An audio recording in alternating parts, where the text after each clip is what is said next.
हिमाचल के बागबान बर्बाद हो गए। क्या अब इनके खिलाफ भी एफआईआर होगी? न सड़क बची और ना ही एचपीएमसी का सेंटर खुला। फसल फेंकने को मजबूर हुए बागबान। अब इनकी मदद के लिए कौन आएगा आगे? 5,000 करोड़ के बिजनेस पर खतरा मंडराया।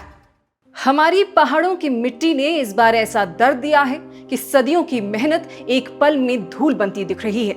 बारिश बस बारिश नहीं रही, एक ऐसी आपदा बनकर आई जिसने सड़कों को, बागों को और बागवानों की उम्मीदों को बहा दिया। ट्रकों में लदे पेटियों का धूल धूसरित जमाव, गोदामों में सड़ती हुई पेटियां और खेतों में खड़ी फसल, सब कुछ बताता है कि ये सिर्फ एक सीजन की हार नहीं बल्कि एक पूरे कारोबार की लड़ाई है। यहाँ बात सिर्फ कुछ बागबानों की नहीं है। हिमाचल की एप्पल इकोनॉमी लगभग 5,000 करोड़ की है और उस पर आज खतरा मंडरा रहा है।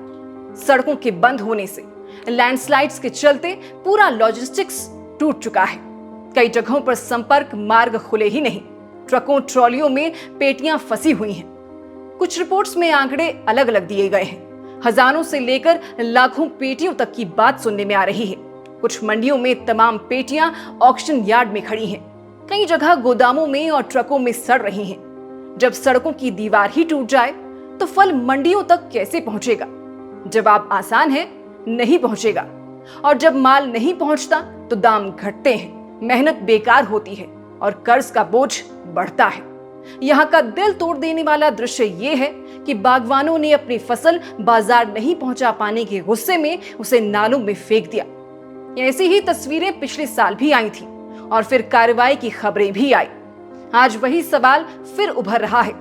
जो मजबूरी में अपना उपज नालों में बहा दे, क्या उसे दंडात्मक कार्रवाई का सामना करना पड़ेगा?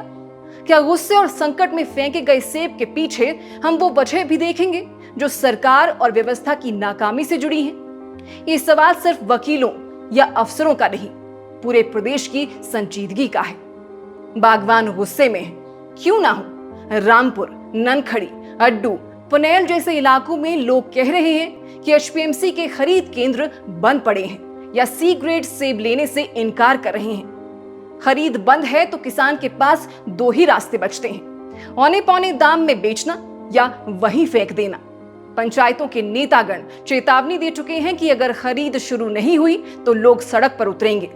ये चेतावनी सिर्फ राजनीतिक शो नहीं है, ये भूखे प्यासे लोगों की चीख है जो अपनी रोजी रोटी बचाने की कोशिश कर रहे हैं। और ये समस्या सिर्फ एक ही कारण से नहीं आई, तीनों मार साथ आई हैं।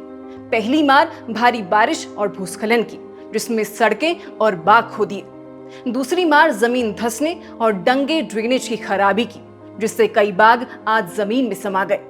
तीसरी मार बीमारी की, जो पेड़ों की पत्तियां झड़वा रही हैं और अगले साल की पैदावार पर सवाल खड़ा कर रही हैं।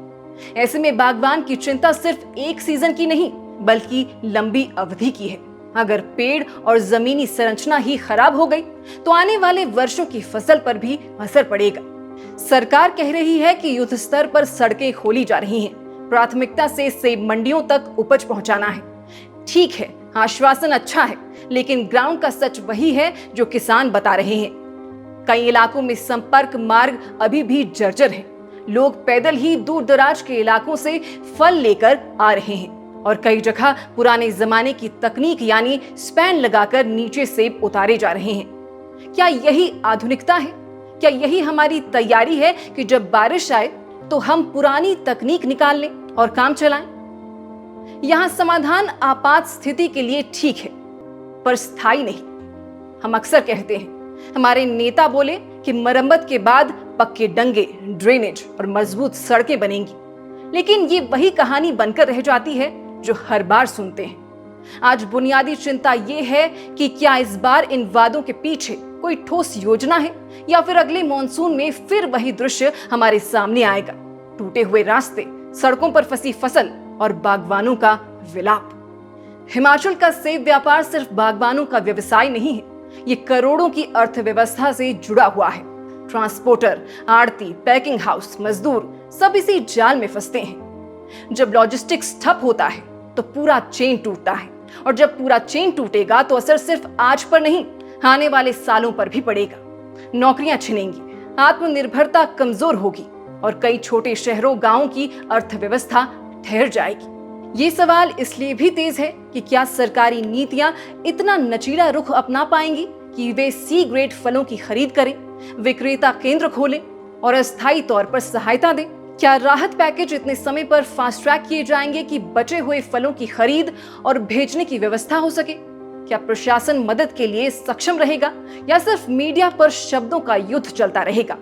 अधिकारियों के दावे बनाम सड़कों पर बिखरी हकीकत। और हां, उन लोगों की बात भी सोचिए जिनके घरों की दीवार और खेत ही बह गए।